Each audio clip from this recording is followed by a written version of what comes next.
Hey guys, I just want to share with you this super interesting article that I just discovered from Sean Anderson here. And this is called What is Goldmine, Google's Quality Judge for SERPs Leaked. So last year, in case you didn't know, we had this extremely large leak from Google with all of their ranking factors. And even though that this leak didn't contain explanations for the ranking factors and how they work together, if you spend enough time, you can actually get a lot of valuable information. And Sean, he analyzed this leak. He came up with something called the Goldmine. And this is what I'm going to talk with you today. My name is Jesper Nissen, and I'm the founder of Schema Writer, the leading platform to generate schema markup, and Yax platform to build cloud links. The Goldmine that Sean found in this leak is interesting because the Goldmine contains specific information about what should you do in order to rank. What is it that Google is actually looking for in your pages, in your page titles, in your URLs, in your content? This is what he goes over here, and I'll just scroll down so you can see this article, the scope of the article. So these are some of the attributes that he found in the leak. And if we go down, I hate to see people scroll, but I'm just going to show you here. So if we scroll down here to the bottom, we can see all of the attributes and the interpretation and the strategic SEO implications. So if you want to just have a read, just read his article, and it's extremely comprehensive. So I'll just go over his top 10 takeaways here, and I also had ChatGPT, Claude, and Grok come up with the on-page SEO summary. But let's just go over Sean's top 10 takeaways here. So number one takeaway, Google algorithm is a myth. So what he has found is that the ranking process is not a single algorithm, but a suite of interconnected, specialized systems like Goldmine for titles, Radish for featured snippets, and something called NavBoost for user behavior re-ranking. So you might have heard about NavBoost because this is the system that Google is using to monitor and track and time how is it that users are actually clicking on search results? How long time do we spend on the page? Do we go back to Google and click on other search results? So this is something called NavBoost. So NavBoost gives you a boost if people, they navigate to your site, spend a long time on your page, and they don't go back to Google. So that's the boost that you get from this navigation. So this is a NavBoost system here. And then we have the Radish system for the featured snippets. And then we have the Goldmine system that he found, and this is for the page titles. And the second takeaway is that your title tag is just a suggestion. So Google's Goldmine system treats your HTML title as one candidate among many, and it's scoring it against alternatives sourced from your headings. So in the H1, internal links and body content. So what this means, and this is what we've been observing actually this for at least a year, we've been observing that the title that we give our pages, when we go to Google and we find our page when they get indexed, many times actually the title will be either rewritten or Google will choose something else from your page. If you don't write your title so it fits the search intent for the user, then Google will rewrite it because they can measure that. So that's something to keep in mind. So user behavior is the ultimate arbiter. So the NavBoost system is a powerful ranking factor that analyzes 13 months of user click data. Good clicks, bad clicks, last longest clicks to promote or demote pages. So what this means is it actually indirectly or directly implicates why AI content or AI slop give you some sort of demotion in Google, because when you use AI to write your content, you are an SEO expert, write me an SEO optimized article about tree service in Alabama, something like that.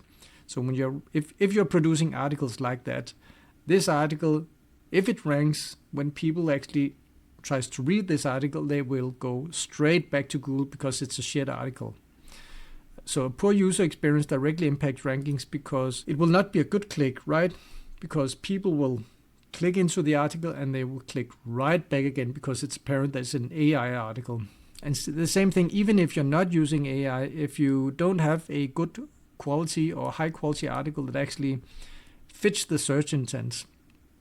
So what is it people are actually looking for when they're searching for this keyword that you want to rank for? if the content of your article doesn't fit this search intent, people will click back and you will get demoted.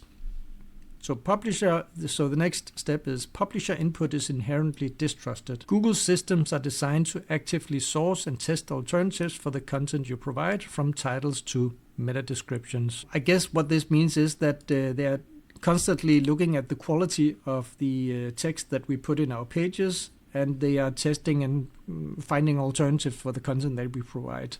AI, number 5, AI acts as a quality editor. So Google has systems like Blockbird and Snippet Brain, and they perform deep semantic analysis, evaluating content for linguistic quality and coherence, not just keyword matching.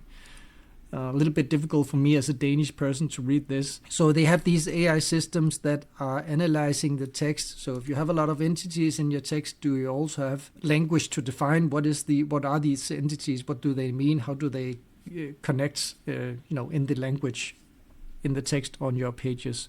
So they have systems to analyze this. And number 6, technical precision is non-negotiable. So the systems include specific penalty flags for common SEO mistakes, such as keyword stuffing, boilerplate text, and elements that are too long. So this number 6 is interesting because what this means is that you can actually get a penalty for keyword stuffing or boilerplate text. We know that keyword stuffing works, but if you do it too much, and of course, we don't know what is too much, but if you do it too much and Google's systems discover it, then you can get this slight demotion. So it's important to note that all of these 10 steps and all of the steps in this article, it's not like if you have a little bit of keyword stuffing that you won't rank at all. It's one of the signals that is trying to score the quality of your web page in this Google ranking. And then if you have a minus here, or a minus here, then you'll get a slight demotion. So I think this is interesting to see that we can actually get demoted if we write something that is of low quality with a lot of keyword stuffing. So anyway, number 7, signal coherence is the core strategy. The most effective way to influence the system is to ensure that your title, H1, URL, and introductory content all send a consistent, harmonized message about the page topic. And this is something that I've been talking about for years, that when I'm writing my blog titles or service pages, I'm writing the title, including the keyword that I want to rank for. I put the exact same thing in the URL, the title, the H1, the H2, in the beginning of the content. I use the exact same words and also the alt tag of the first image. And also in the anchor text of the links pointing to this article. For me, it's old school SEO, and it's just I want to make sure that Google absolutely, without a doubt, I don't want to give Google reason to doubt what it is that this page is about. And it turns out that they actually do have a system for this. So the signal coherence.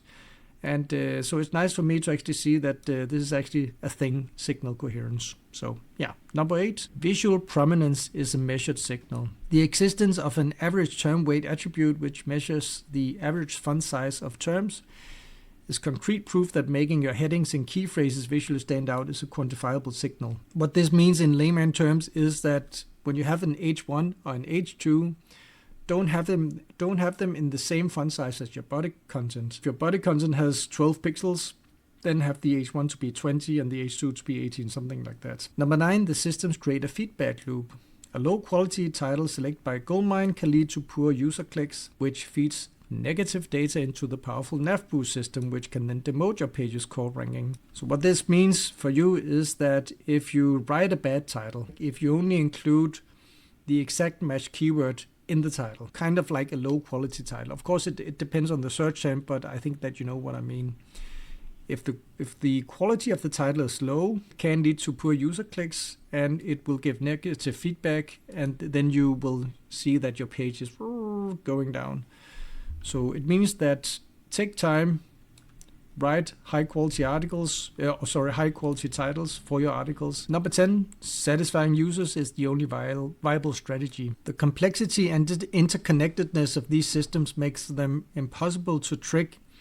The only sustainable long-term strategy is to focus entirely on creating the best and most satisfying experience for the user. He's basically saying in this number 10 is in his analysis that we need to write high quality articles. That's what I understand this point to be.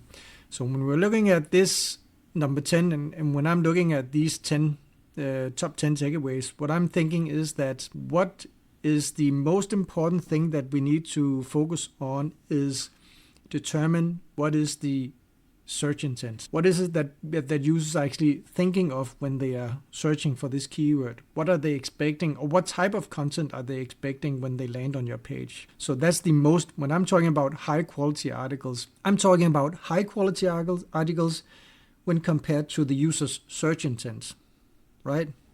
So if I'm searching for best running shoes for middle-aged men, because that's what I am, right? What I would expect is that, let me click on this guy here. The top 10 best running shoes for men. So because I search for middle-aged men, if this doesn't mention middle-aged men specifically, I would probably go back, but I would keep on clicking and reading the articles until I visit a website with an article with some text that seems to fit what I'm looking for, right? So that's the search intent. That's what we need to think of. So what I did was I actually took this content and I put it into Claude. So these are the items that you should do for on-page SEO. So I won't read it out loud, but I'll leave it in the description of these YouTube videos below, so you can just read it for yourself. But anyway, create unique descriptive titles and so on and so forth. So this is actually a checklist for what you should do when it comes to on-page SEO. So anyway, that was it for today's article. I hope you liked it, guys, and I'll see you in the next one.